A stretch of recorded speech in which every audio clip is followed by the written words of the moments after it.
नमस्कार, परभणी न्यूजमध्ये आपलं स्वागत करतो। मी दिलीप बनकर। पाहूया आजच्या ठळक घडामोडी। परभणी दिनांक 2 फेब्रुवारी 2025 रोजी all India Muslim OBC organisation जिल्हा शाखा परभणीच्या वतीने शहरातील मोईदून प्रायमरी हॉलमध्ये पदाधिकारी व कार्यकर्ता बैठक चर्चासत्र संपन्न झाले। आयोजक ओबीसी फारूक अहमद जिल्हाध्यक्ष यांनी केले होते। तर या कार्यक्रमासाठी राष्ट्रीय अध्यक्ष शब्बीर अहमद अन्सारी साहेब, मराठवाडा अध्यक्ष अब्दुल खालेद रशीद यांची उपस्थिती होती।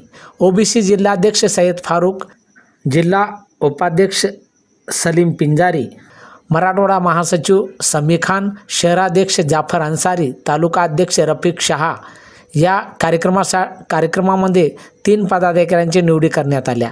ग्रामीण जिल्हाध्यक्ष वाजिद जहागीरदार, कार्यकारिणी सदस्य म्हणून अब्दुल खालेद रशीद, तहरीकच्या वक्तच्या शहराध्यक्षपदी शेख महबूब यांची नियुक्ती करण्यात आली।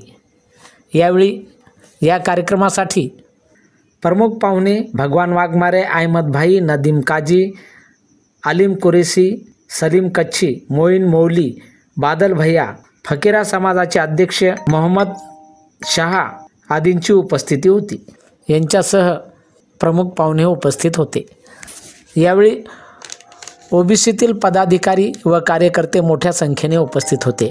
यावेळी सर्वच मान्यवरांचा सत्कार व मोमेंटो देऊन सम्मान करण्यात आला। रफीक शाह उनकी टीम को मुबारकबाद दूंगा जो आज शब्बीर अन्सारी साहब के लिए उनकी जो तड़प और उनके बुजुर्गत का, जैसा कि उन्होंने आज 77 साल से जो लड़ रहे हैं, उन्होंने तफसील से जो बातें कही, ऐसे नौजवान उनसे जुड़ रहे हैं। आने वाले वक्त में हमें भी कहीं से आवाज़ आएगी तो बिल्कुल इंशाअल्लाह हम उनके साथ चट्टान की तरह खड़े रहेंगे।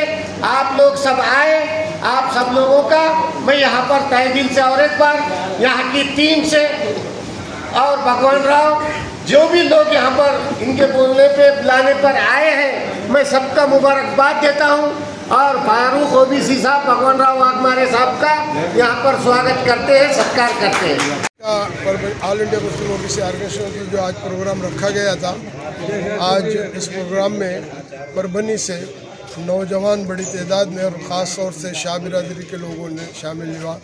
मुझे इस बात की बेहद खुशी हो रही है कि ओबीसी के लोगों में बहुत जागृति आ रही है। ये एक बड़ी बात है और ये लोग अब आगे ओबीसी के जो भी मसाइल पर है संघर्ष करने के लिए तैयार है। इसकी मुझे बेहद खुशी है। धन्यवाद। आणि याचबरोबर हे बातमीपत्र संपलं।